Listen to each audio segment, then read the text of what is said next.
right, well, let's kick into it. Welcome to the Small Bike Stuff podcast. My name is Callum.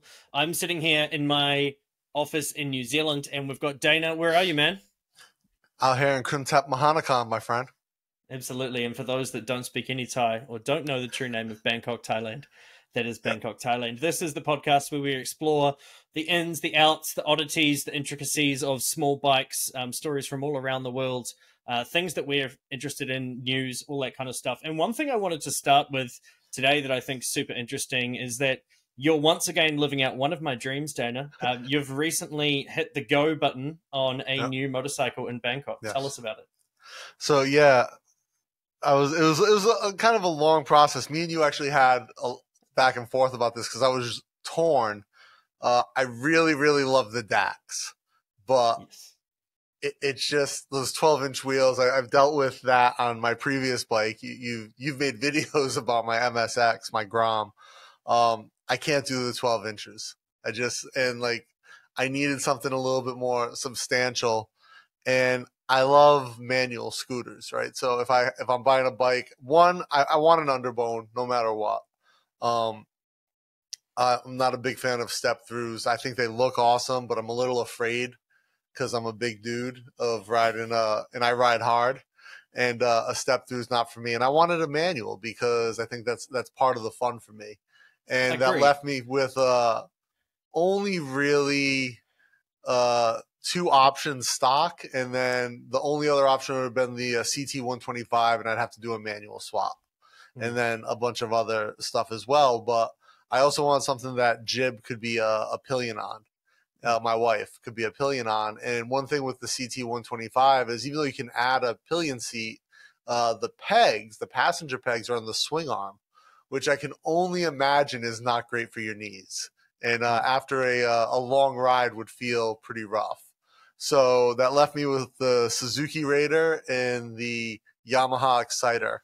I've owned the Raider before, and there's some problems with that and as a bike. And I found the ergonomics of the Exciter 155 much more comfortable and a very capable bike. And so I pulled the trigger and got myself a new Exciter 155. It's being registered at the shop at the moment, but you can see behind me I've got copious amounts of boxes, and there's probably another 10 arriving today of awesome accessories. It's so good. That's so good. It's really impressive to see just how far small bikes have come, and that's a really good segue that I've kind of on purpose said here, because this episode's all about the history, arguably the beginning of small bikes being a serious option for people as they went forward in life, and this started way back in the late 50s and the early 60s with Herb Yule. Now, Herb, I used to call him Herb Ull, because I didn't know that UHL was spelled Yule. I said Yule. But I made an episode on him recently. And had you heard about Herb Ull, or Yule, as we like to really call him? Had you heard about him before I made this content about Herb? So only in reading, right? Like, so I got into small bikes in Asia. Like, I had ridden scooters. Like, I had like a passing fascination in the U.S., and I never really dove into it. But obviously, being in Southeast Asia, you live the life, right? And it's your daily driver.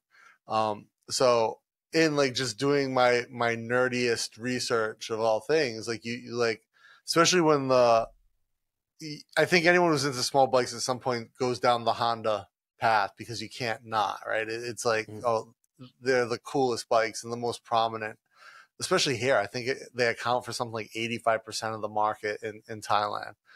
And so you start to look at these, and everyone ends up at the Super Cub, right? The most sold vehicle of all time. And then, this trail, like, this is an interesting approach for a Japanese bike. And then all of a sudden you're like, oh wow, it's not a Japanese, it's a Japanese bike, but it's not a Japanese design. And then you dive into that Herb Yule sort of rabbit hole. Yes. And there was, how'd you say his name? Ul? I used to think it was Herb Ull. Really? That's just real ignorant. Like, New Zealand has a limited amount of names. We've got an ethnic makeup of people from all over the world, but when it comes to just your average boring white New Zealander, all our names are real boring. Smith, things like that, and we didn't get lots of people from Europe. You know, New Zealand was populated by lots of English people. Back in the 50s, there was a big influx, and yeah, so we're just boring, and I didn't know, and I'm sorry, and I'm red-faced, and I'm embarrassed, but it is what it is. I found out about him from a friend of mine on one of our long rides that we do around the East Cape, and I was of New Zealand, which is a landmass south of me that you start and you can do in about one day on a big bike, or if you split it over 3 days, you can include some wicked gravel roads, and I've made plenty of videos about it on Small Bike Stuff. we were talking at one point, and this is a real vague memory. I don't have specific recollections of it, but since I've got so into the Herb Yule topic, I tried to figure out where I first heard of him. And we were talking about Hondas and CTs, and I must have said something along the lines of, we're lucky that Japan actually made this, or this whole ride wouldn't even happen, because this is all the bikes that we're using. They were entirely Honda CT 110s and 90s, mostly because they were a postie bike and a farm bike here in New Zealand. And a friend of mine, Neil, I believe, just said, oh, it was designed by an old codger and somewhere in America. And that was it. And that's all I knew. And then when I got to review the Honda CT125 back in December of 2020, a dealership down in Wellington, New Zealand, the capital, that is no longer stocking Honda, unfortunately, flew me down to get me to make a video about the CT. And I quickly researched it in my motel room the night before. And so when I'm writing, I'm talking about, there's a guy in a dealership that, the one paragraph that's available of information about him. And then later on, I found out there was a guy in America who was also into the Honda C125s. In 2018 was the first time I saw all those bikes in person at Cub House in Ekamai. It had just opened. I felt like I was the first Kiwi or the first New Zealander to go see these bikes. And my first ever video on Small Bike Stuff is from that journey where I made videos about them. But the trail bike didn't exist at that point. But a whole bunch of us foreigners that were trying to find out info about Cub House ended up adding each other. And one of them was an old guy called Eric Stuthoff, I believe is his name. And he's a Honda. No, he's not a Honda Cub. He's a Cub mechanic, but as in Piper Cub, the airplanes. He puts together those. That recent Red Bull plane that landed on top of the building in Dubai, like he assembled that, or did like the final assembly of that before they pulled it apart to send it over to Dubai to do that. Yeah, so he's done some really cool stuff, but he's the most humble dude. He spent some time in Indonesia as like a missionary or something many years ago, so he understands Southeast Asia and has an interest in it. And then that's it, add him on Facebook, nothing. 3 years later, pops up a photo of him and this old dude. And I scrolled past it 4 times, and didn't know anything about it. But then I finally read it, and it said, it's Herb. I would have said Ull at the time, but it was Herb Yule. And I realized he was alive. So, yeah, long story short, we eventually figured out that he's happy to talk about the story, and got a couple of people over there to do some filming with him. So today I'm keen to sit down with you and watch and analyze this in further details. So what do you reckon? Yeah, let's jump into it. I'm excited. Yeah, man. Sweet. Awesome. So we're going to watch probably about 8 or 9 different clips. It's going to be the whole video just split up into pieces. So we'll crack into it with the first clip, and now you can listen to Herb himself. I'm Herb Yule, and we're at the Reiki Ranch in Chehalis, Washington. Well, just outside of Chehalis, Washington, about 10 miles. I started off in Boise, Idaho. My wife at that time got hit by a car when she was riding her motorcycle, and we got about $800 for the accident, for the damage. And I fixed the motorcycle for a couple of hundred, and the other $5 I put into the motorcycle business. And that was the start of the motorcycle business, $500. Yeah, opened my own dealership. I wanted off-road motorcycles because it was Boise, Idaho, and very few people ever rode a motorcycle on the highway except to get to the hills in Boise, Idaho at that time. And so I wanted off-road motorcycles, and so I took on Maico, M-A-I-C-O. And that was, they had enduro motorcycles at that time. Yeah. I know years later Yamaha thinks they invented the name, but Mako Enduros were available in 1955, 56, so forth. And so that's what I took on. Well, that's super interesting. First of all, he's so aware of all of that stuff that happened. You know, I know for a fact he's 93-ish, and Sharp. the way he's just retelling these stories like it was yesterday. The way he nonchalantly talks about his first wife getting hit by a car. Yeah, I fixed it for a couple hundred and spent $5 on the business. Boom, Yeah. done. Yeah. He one thing when you watch back the interviews of him is he just keeps talking about, and we'll see that later, how simple everything is, and he's like, he doesn't see the difficulties in life that a lot of people do. He breaks things down, and everything's just approachable, and there's always a solution. Yeah. And that goes right into his first instance there with his wife getting hit by a motorcycle, and him turning it into a motorcycle business. Yeah. It was almost like he was trying to spite that motorcycle rider. I'm gonna dominate the motorcycle industry because of you. But Boise, Idaho, I don't know much about it until I didn't know much about it until I googled a lot about it for this video. Have you been? I've been through Boise, briefly. I've never spent significant time there, but it's very rural. Yeah, I imagine like Boise, you know, obviously compared to Bangkok, just about everything is a small city. Though I imagine, I've never been to New Zealand, but I imagine Boise would probably feel like a mid-sized city for you. Yeah, probably. I would say so. And it's when I look at a lot of the American bush and American I was going to say jungle, but it's not jungle, but like the mountains and the forest and stuff like that. A lot of it you could, you know, if you just took a little clip of it, you could say, oh, that's in New Zealand somewhere. We've got places in New Zealand that kind of look like everywhere. So that big sprawled out area with mountains surrounding it kind of looks familiar. It kind of feels like I said, hopefully someday we'll be to New Zealand. We'll ride. We'll do a ride there hopefully someday. But one of the things that I think Boise probably does have in common is this very beautiful rustic landscape, whereas like it's got flats and it's got mountains and it's got, you know, forests and, you know, bush. And I think that it's probably very much like that. It would feel very familiar to you. Whereas like I grew up on the East Coast, and then, you know, now live in Bangkok where I'm used to a higher density. So I mean, it just feels like the perfect sort of incubator for the CT. Yeah, I completely agree. And it kind of, when you know the full story, it makes sense that it happened there. But we're talking a whole bunch of different things building all this together as well.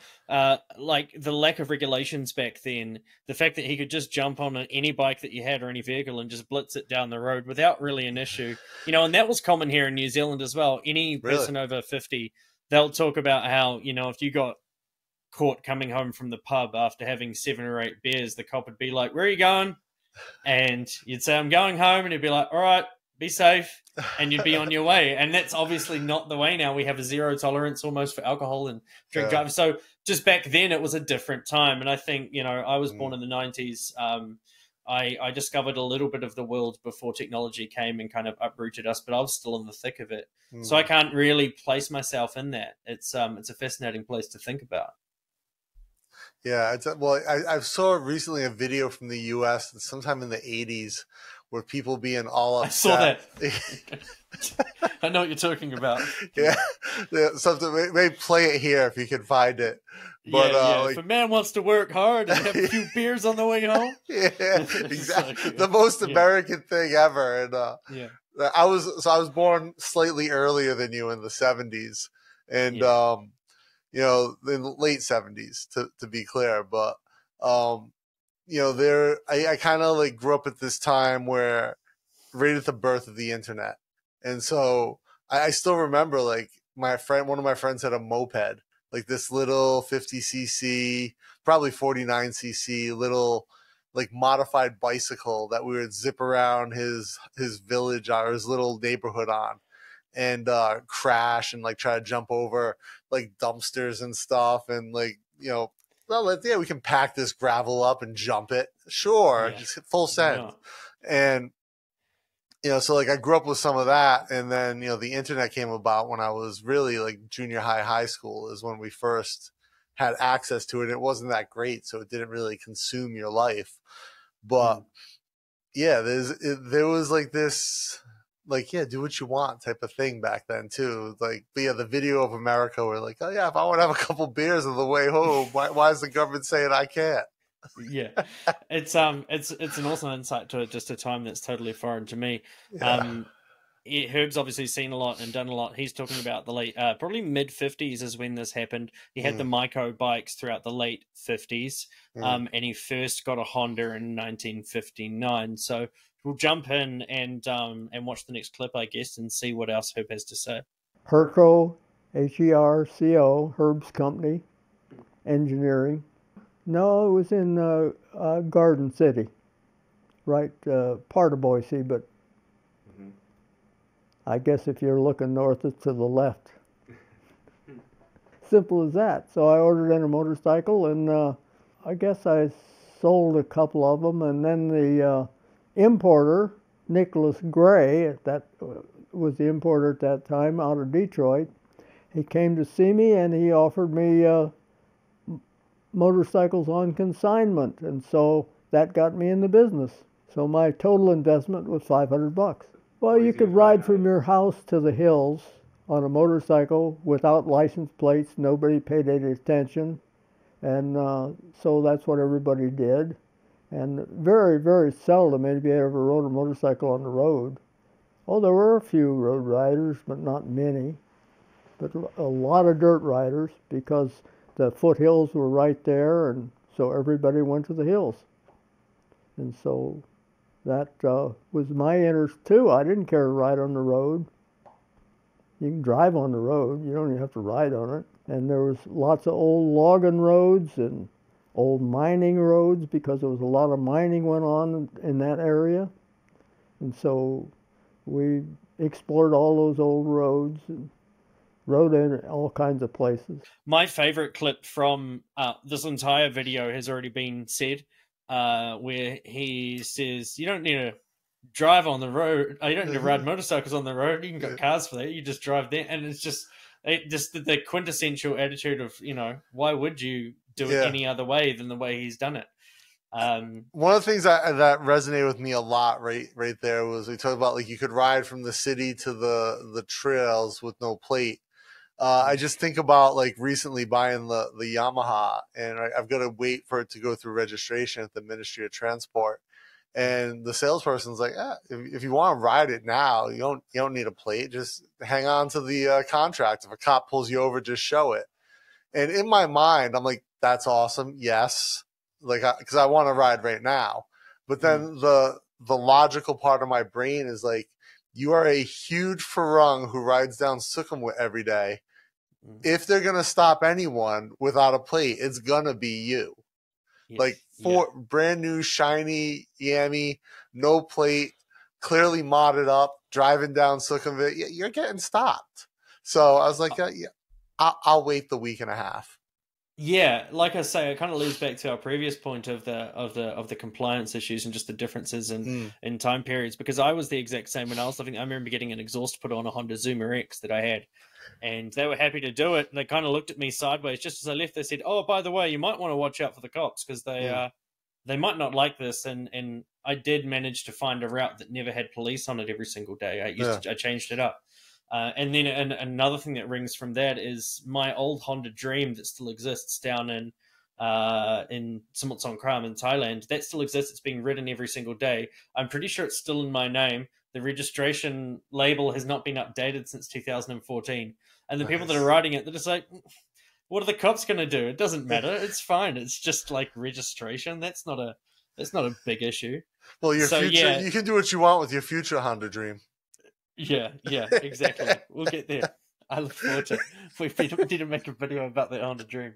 We might as well jump into the next bit. So this is another clip here of Herb, and we'll see what he has to say. Nice. I ordered the first Hondas from Japan. In fact, I think I got the first Hondas that came into the U.S. A guy down in San Diego by the name of Sailor Maine also ordered, but I think about the same time. But we both went into the motorcycle business, and they were actually off-road motorcycles. They put they had there was a little bitty article in Cycle World, I think, at that time, that showed had a picture of this motorcycle, and Honda out of Japan, and everybody was wondering if the thing would be any good or if it'd be junk or what it was. And I said, it looked good to me, so I ordered a pair of them.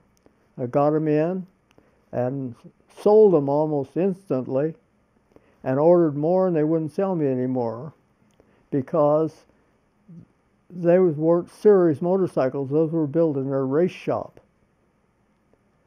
And they didn't realize that that's what we wanted. And they didn't get the message for several years. They couldn't understand it because we wanted motorcycles for off-road use. So when they moved to Los Angeles and set up American Honda, I was the first American dealer to contact them.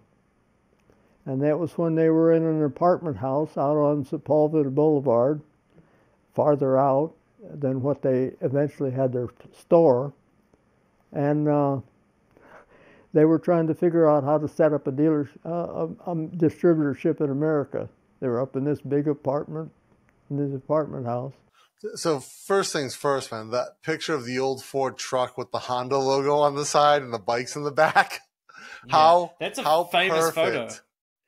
Yeah, it's incredible. And that's the second place that they were at. That's not the apartment house he's talking about at the beginning. Okay. I don't have any photos of that. That literally just sounds like it was just a little apartment house that they were in. There was no signage, there was no logos, and they were in there for a small amount of time while they tried to figure out the paperwork of having an American version of a Japanese company on paper. Once that was sorted, they went into that little shop that he's talking about there. There is some contention as to whether he was actually the first person to ever bring a Honda into the States. And he said that someone else was close in time. I've talked to the guy who put me on to Herb, and he's quite certain that he's like, I'm quite certain that he wasn't. And then I pushed him for evidence of it, and we couldn't actually track any down. We contacted Bill Silver, I believe. Bill Silver wrote the quintessential book on Hondas, and there's a little paragraph about Herb in there under the Honda Cub and the Honda Trail. And he said, I don't know of any other names of people that bought Hondas in at that time. Another piece of info that I can tell people about this is that the specific bike he's standing next to, the very first bike that ever came in, the RC70, I can't remember exactly what it's called. There's a Japanese guy that posts on a Japanese blog site called Amoeba, and he was saying that it's not the model that he got. He said Honda never made that model. I've got letters of correspondence from Honda where they specifically show that it's the model that the Japanese guy thinks doesn't exist. So this is the kind of stuff we're dealing with back then, is that there's no clear record keeping. Honda didn't know they were going to be the world's biggest vehicle behemoth that they became. So they weren't sitting there and keeping a perfect historical record of, we made 4 of these, then 3 of these, then 2 of those. And then, because for them, the company started at the massive production of the Honda Super Cubs and the Honda mini bikes and all that kind of stuff. So it's all a bit of contention, but I do have paperwork from Honda to say that those models are what they are. They do exist. So, but Herb even himself says there's another guy ordered right around the same time. Yes. And, so first or not, I mean, you're in that very small group of 2. I didn't think it was worth picking over. I think the guy that just gave me all the info wanted to make sure that I wasn't out there saying with absolute certainty. I think he's just trying to make sure it's as accurate as possible. He's very historian-like when it comes to all this info. So, if we can't verify, we can't verify. But I mean, the fact that so early in the game, again, I love the Honda logo across the old Ford with the bikes in the back. And also, I love earlier on, you had a clip of his old business card. I just love that. That's incredible, isn't it?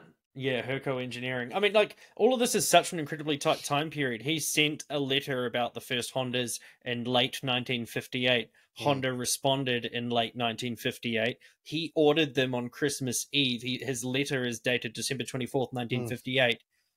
Honda made and assembled those bikes and sent them by the 15th of January. So 24th of December to 15th of January, they had sent them out. And then by the time he had sold those and sent a letter back and asked for more, they no longer produced that model because everything else had been kind of standardized with the next models that came out. So the time period from that business card first existing, with before the Honda logo, actually, because there would have been a version without the Honda logo, through to that picture of the pickup with the Honda logo on it, is about 18 months, but it shows just how much happened in those 18 months. Just imagine, like we no longer make this previous model that we just sold you because now we have a standardized process of building.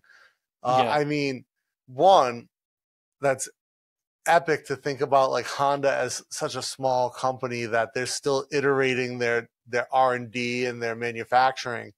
But two, just like so early in the game that he's corresponding by letter. That he's writing letters. It's fascinating. They physically say in the reply to his first initial offer of purchase, they reply saying, yeah, we'll ship them out by this date.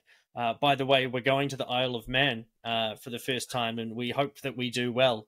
And that was it. Honda went to Isle of Man for the 1959 because Soichiro Honda physically only really cared about racing. He was much like Enzo Ferrari in that respect. He only cared about his company producing the fastest things to come first. And then I think along the way there, the sensible business people got involved and forced him to sell it. I mean, I'm probably paraphrasing, and these Honda diehard historians that'll tell me otherwise here. One interesting note. Yeah, I know they will. They really will. They're quite diehard fans. One thing I do want to say: ninjas riding chalets rolling up to your house. Sounds like my mates on my bikes.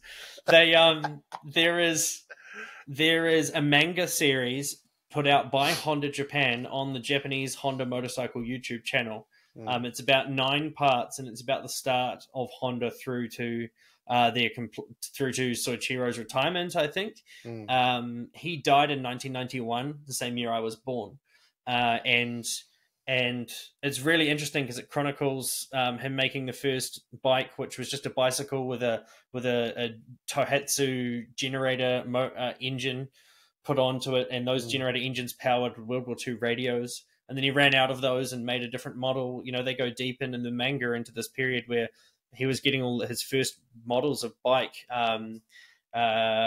recalled because they weren't running properly, and so he had like the workshop completely redo the whole engines to a different style and make a different model of bike, only to realize that the carburetor was like one clip wrong on the needle.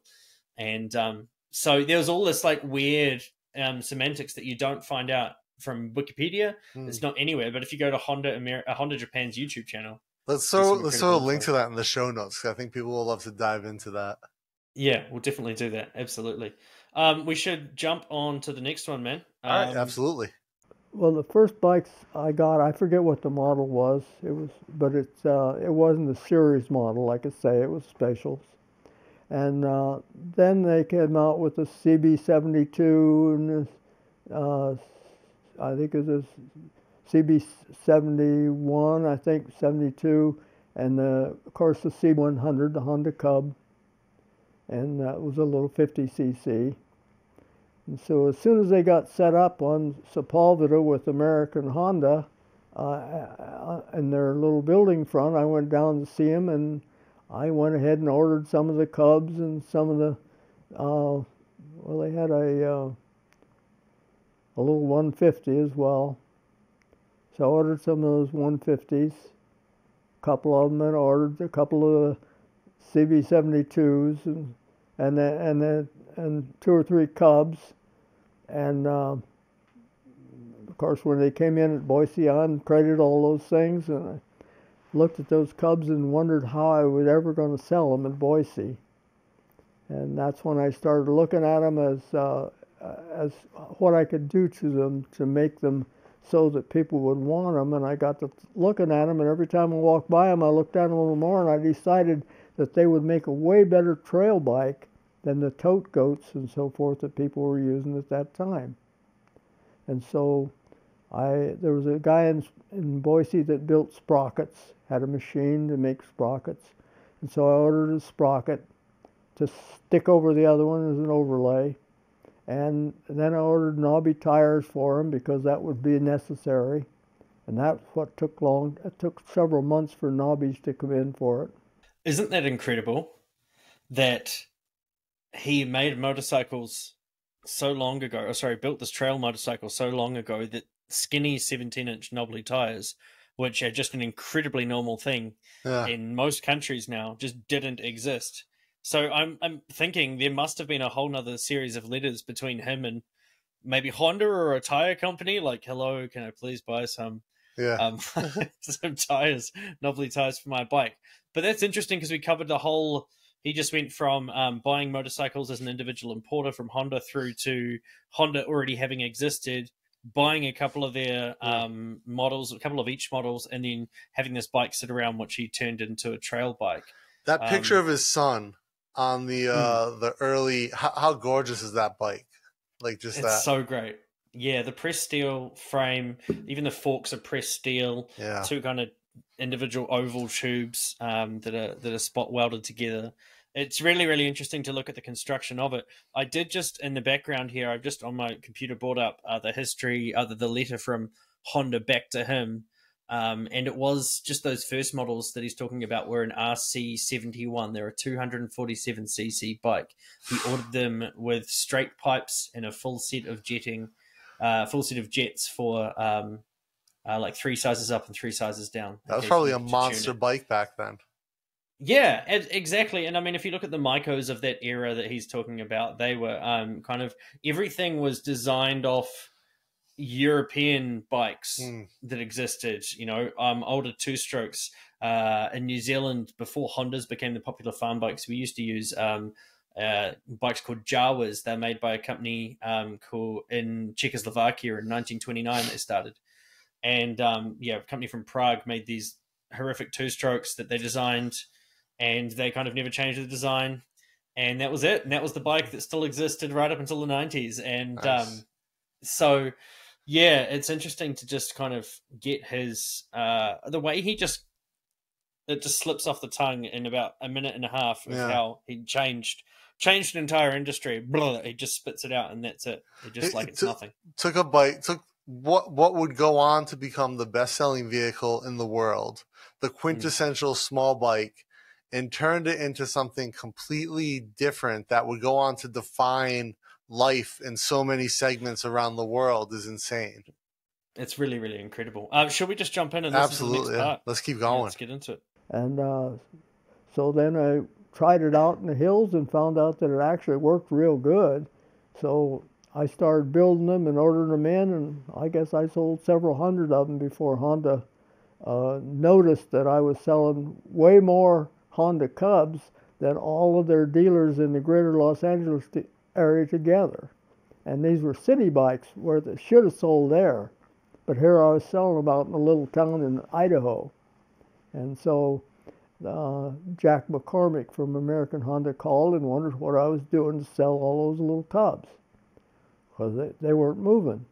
And I told him to make them into trail bikes, and so he said, send me one of them so I can see what you're doing. So I sent it to him, and he looked it over, and they rode it around and played with it and sent it on to Japan and told Japan that they wanted the exact same thing as a separate model. And that was the start of the Honda trail bike. And of course, once Honda started building them, then all the other motorcycle companies copied Honda, and there was trail bike Yamaha and Kawasaki, and everybody had a little trail bike of some kind. But that started the ATV motorcycle business. Oh, I was just selling motorcycles. It was just the way things were, you know. I was just selling lots of motorcycles. I was just selling motorcycles, you know. That's just the way things were. I love it. I love it. It's amazing, isn't it? It's just the nonchalant attitude towards just whatever happened. Him saying, "Oh, we just tried it out, and it worked, so that was good," and that's just about it. Just made a few more. People liked them, and you look at those photos, and one thing you should probably notice for the first time is his stature. He's a really short guy, and that's what great beard probably. Though. Yes, absolutely. Yeah. I still can't grow one. I'm getting there one day. But he's. I think that's kind of what's fueled a lot of his motorcycle tastes throughout the years. is short bikes that are able to be accessible for someone who doesn't have the greatest inseam length. And he talks about how, he does later on talk about, which we'll talk about more, that current motorcycle manufacturers have got it all wrong. And I think it's interesting how some things he'll back Honda, like everyone copied Honda. Honda was first. And other things he'll kind of trash Honda, like, oh, they weren't listening to us. This is what we wanted. And we knew what we wanted and they wouldn't give it to us. So it's interesting to see where the loyalties lie. Yeah, it is. Just to touch on like the idea of like the short bikes real quick, because I'm actually quite tall, average, a little average-ish, but tall. On the tall side, I'm 185 centimeters, but I have an incredibly short inseam.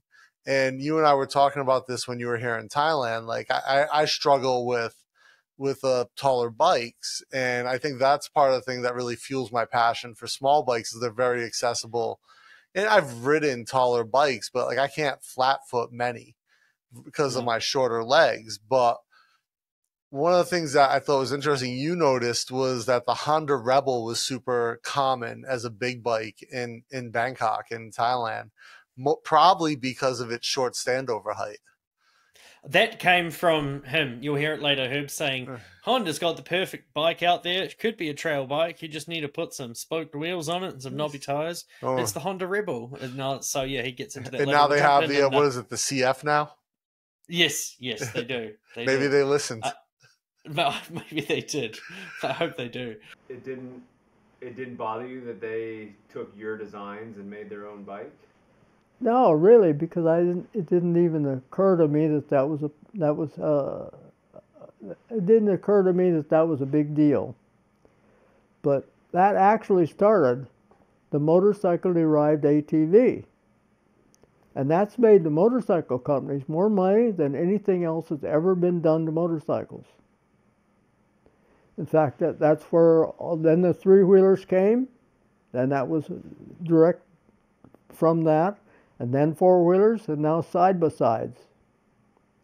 In fact, if it wasn't for that, side-by-sides would probably say Chevy, Ford, and Ram instead of Honda, Kawasaki, and Yamaha,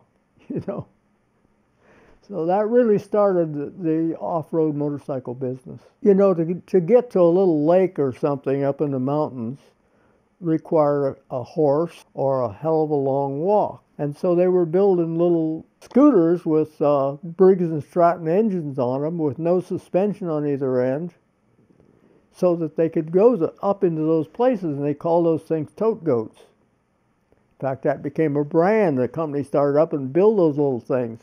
They had a piece of plywood on there with a little padding on it and covering for a seat and so forth. And I looked at that cub and I said, this will do a better job than that. It was simple, really. It was really simple. It was just looking at it and seeing another use for this piece of equipment that nobody was covering. Wasn't anybody covering a proper trail bike. So I built a proper trail bike just by modifying that cub, and that's all that was. One of the things, man, like he really just has such an entrepreneurial perspective on that bike. And having been in the startup space for decades now, it's like, like he sums up everything that people preach, like find a problem, fix it, find a problem, fix it. And that's all he did. Everything, and it hits me now, like everything he's talked about so far in the video, found a problem, fixed it, found a problem, fixed it.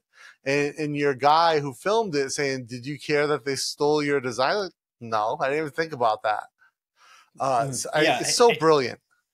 It's really incredible. And just how he so simply found all these issues, and to think that to simply solved all these issues, and to think how it literally came from a problem. He had bikes that he didn't know how he was going to sell. I like to think about the time period of those arriving, him uncrating them, him assembling them, probably doing a couple of spins around the block, and then being like, now what? And how long, he must have walked past them every other day, having a coffee in the morning, looking at them, reading the paper, and then suddenly one night he's like, why don't we just try this? Rolling around to the engineer's place. Hey, can you make me up a sprocket this big? Why would you want a sprocket that big? You weird old fella. He wasn't an old fella back then.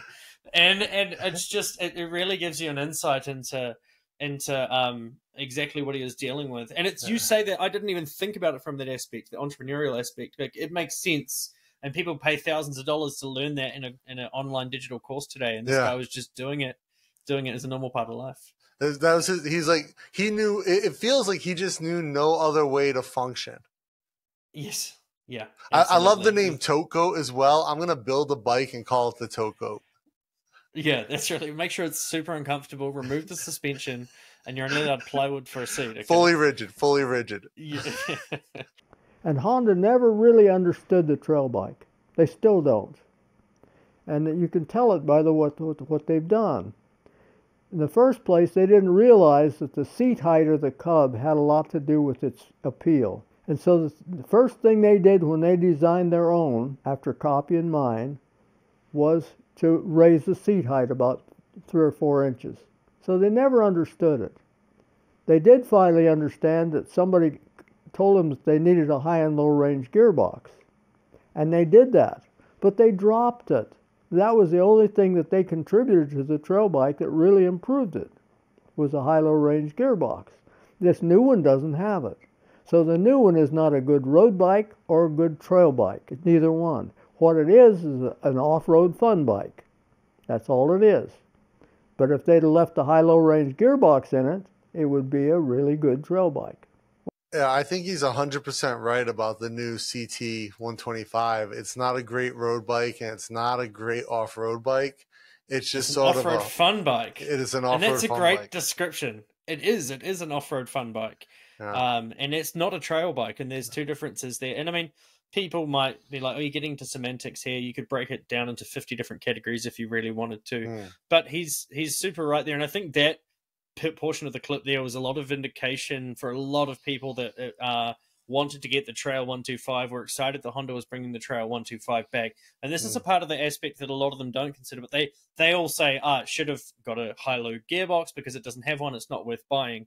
And yes, he's right in some aspects, because that would have absolutely made it incredible, just being able to go up absolutely anything. But people aren't understanding the mindset of the CT125 coming into existence. That's just Honda Thailand, most likely, being like, I would love to have been a fly on the wall in the meeting that kind of came up with that idea of bringing it back. Did it come from the Japanese side? Did it come from the Thai side? Because all they've done, that you and I know, is they've put the motor from, or an engine from a Honda Wave 125, basically, that got developed for the Grom, the Monkey, the Dax, got developed for the Super Cub 125. That exact motor there, all they've done is just pop it into another frame.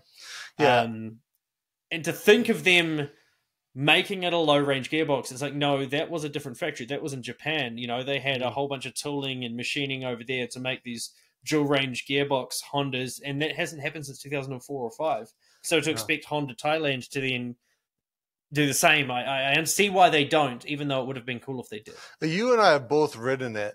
You famously took one on a very aggressive test ride. That was so fun. The whole time I watched your video, I was like, this is a test ride model? What's he doing? You know, I've ridden, I think I've clocked like about 100 kilometers on one. And I was just wholly unimpressed with the bike, to be honest. I obviously did not put it through the paces you did. I would have loved to, but it wasn't my bike, so I did not. Like, I feel like it looks amazing. It's a beautiful bike. There's a lot of things to like about it, but I want to like it. I just can't. Yeah, I understand that. And I think a lot of us here, especially in New Zealand and Australia, and those that grew up with the trail version in the States, we've got a lot of nostalgia for this model. And that really does count for a lot. And if people want to say that it doesn't, it does, because, you know, I mean, it's like humans are aesthetically pleased beings. We like the way things look. And if something can look good, because it doesn't look terrible, but if something can look good and conjure these memories that you had of riding this bike with your grandfather or your father or your family members on the farm growing up, and now you can go buy the brand new version of that, and you might only want to ride in the city, which is kind of what it's good for. But in that in that aspect, you know, then I go super deep into my, why don't you just get a Honda Wave, because the air intake's higher anyway, Yep. and it's a cooler bike and you've got storage. But that's not the point. People don't want to look like they've got the Toyota Corolla of Southeast Asia. They want the Honda Trail. And I think, yeah, I think that's kind of the main thing I take away from it. I don't want to spend my money on one. I really do like them. If someone gave me one, I'd ride it every single day. But yeah, because I've got my Wave, I'm probably the happiest dude in the world. I don't need another bike. Such an epic bike. I think you said you have the only Wave in New Zealand. Is that right? There's a Honda Wave 100 in Wellington, and there was a Honda Wave 125 Philippine-made Alpha. I think it was. It's like a carbureted version that came up for sale recently. A friend of mine tried to buy it and offered the guy the money he wanted, and he still wouldn't accept it, even though it was for sale. I think he was trying to tell his wife that, oh, no one wants to buy it, so I'm going to have to keep it. One of those. Nothing wrong with that. No. Yours is Malaysian made? Thai made. Okay. Yeah, it was bought into New Zealand by a guy from Myanmar. Okay. Which is kind of odd. Yeah. To like way of events. But yeah, I've got a lot of paperwork from Thailand. Nice. Anyway, before I get too sidetracked, let's watch the final clip of Herb and see what he has to say. Absolutely. Well, I made a bigger sprocket because it needed to have a lower range gearing. So I made a big sprocket that slipped on over the original. And that made it a high-low range gearing so that it could be used in the trail. And that's the way we sold them. And if they wanted to use them on the road, they simply slip that sprocket off and put the chain down on the original sprocket, and away could it go. That was the main thing. And then, of course, I took their, they had leg shield on it and all that. Took that off, of course. Took their bigger muffler off and put on a small pipe, again for clearance and so forth. And that's really, and moved the shock. The shock had to be moved at the top of the shock to give room for the sprocket to clear. And I simply did that. Moved the bottom of the shock out to the outside of the swing arm instead of the inside. And that gave clearance. Really, that's all I had to do. And added the knobby tires. Huh? And added the knobby tires. Added the knobby tires, yeah. They already had the trail bike was already in that design. They just didn't know it. And what kind of feedback were you getting from your customers? The best you can. They were loving it, and their friends were coming in and buying them too. So that's the best feedback you can get.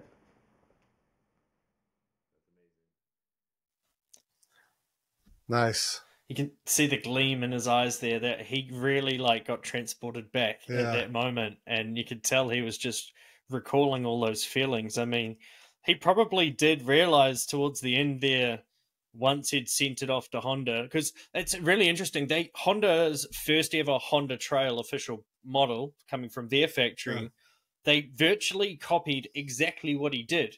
They didn't change much. They did change a lot throughout the time period of making the Honda Trail, but all they did is the very first ones, if you're looking through those picture series on the video, they're all in chronological order. So the first overlaid sprocket was a big solid one. The next ones had holes drilled out for weight saving. And then eventually you see the ones with the chrome racks. The chrome rack was the first ever official Honda Trail model. So they iteration. Yeah. Yeah. That sprocket looks ridiculous on that bike.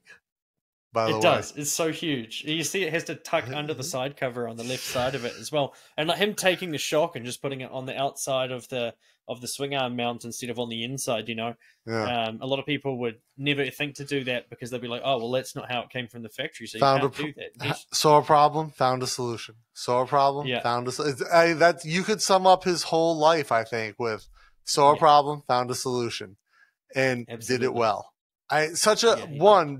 I really love this video. I and the fact that we have this as record now because you were able to source this interview and did the research. I appreciate that a ton, but also what a great story, dude.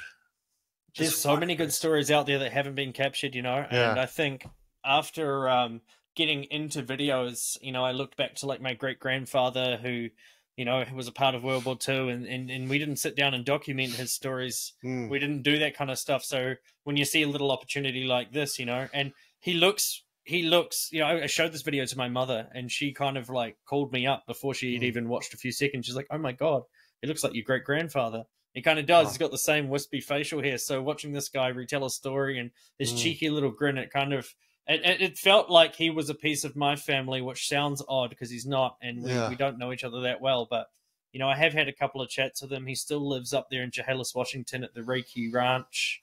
Or the Reiki Ranch, as I should say. And he's really into his natural health. He's got his own website, which is motorcycleatv.com or something like that. And I think one thing I would like to mention as well is, don't you find it interesting how he says, well, they would have said Chevy, Dodge, and side by side or whatever. Yeah. It's an interesting insight into his mind. I would never have considered that, but yes, that probably is a logical train of thought. Eventually, there would have been a need for these products, and who would have made them? But yeah, I mean, you know, if you think about like that market today, like you said, the ADV, you know, the adventure motorcycle market is huge, and it is even like I saw a guy driving a Africa Twin through Bangkok yesterday, and you know, in my mind, I'm just like, why? Like you're just waiting behind a car, dude. Like buy a wave for this commute. Like you don't. I see that in New Zealand. People sitting on big Road Kings and Road Glides, like with big pannier bags on the side on their Harley Davidsons, sitting in traffic. And I also see it with some people that bikes could fit down the slipstream area, and they're just like, no, I don't want to go and avoid this traffic. But small bikes really are quintessentially the best thing that exists, as this podcast is desperately trying to tell people. And I think that's kind of the history and origin there. So what better way to kind of showcase how the world of small bikes came about? It's a model that so many people in the world have had something to do with. Yeah. And I'll say one thing. You talked about like him looking like your grandpa a little bit. And he might not be like any of our relatives, but the reality is, like, as a small bike family, he is kind of like our forefather, right? He's our grandfather of the small bike life. So, you know, mad respect. Absolutely. To think that one of the easily the most popular offshoot of the most popular motorcycle, most popular vehicle in the world, the most highest sold vehicle in the world, was created by a random American just kind of blitzing around with this Japanese brand. And you've got to put yourself into the mindset. He's talking about Japanese brands like people used to talk about Chinese motorcycles 5-10 years ago, and they still do. It's like this unknown entity, like, well, I'll see what they're like, and to see where that went, that turned into the biggest motorcycle manufacturer in the world. That's a truly incredible story. So I think that about wraps up the story of Herb and this episode of the Small Bike Stuff podcast. What do you think, Dana? I think it's time to go for a ride. I think it's time to go for a ride. Absolutely. Next time we'll be chatting about a ride. The ride is a travel down the road that is Sukhumvit in Bangkok. If you don't know what that is, go and search it. Spell it however you want. Hopefully Google translates it for you really well and figures it out, autocorrects. But Sukhumvit Road, we'll talk about what it is, why it matters, and an incredible ride that Dana did with a very popular YouTuber, which we'll discuss more on the next episode. So thank you so much, man. We'll talk to you soon. Talk to you soon, brother.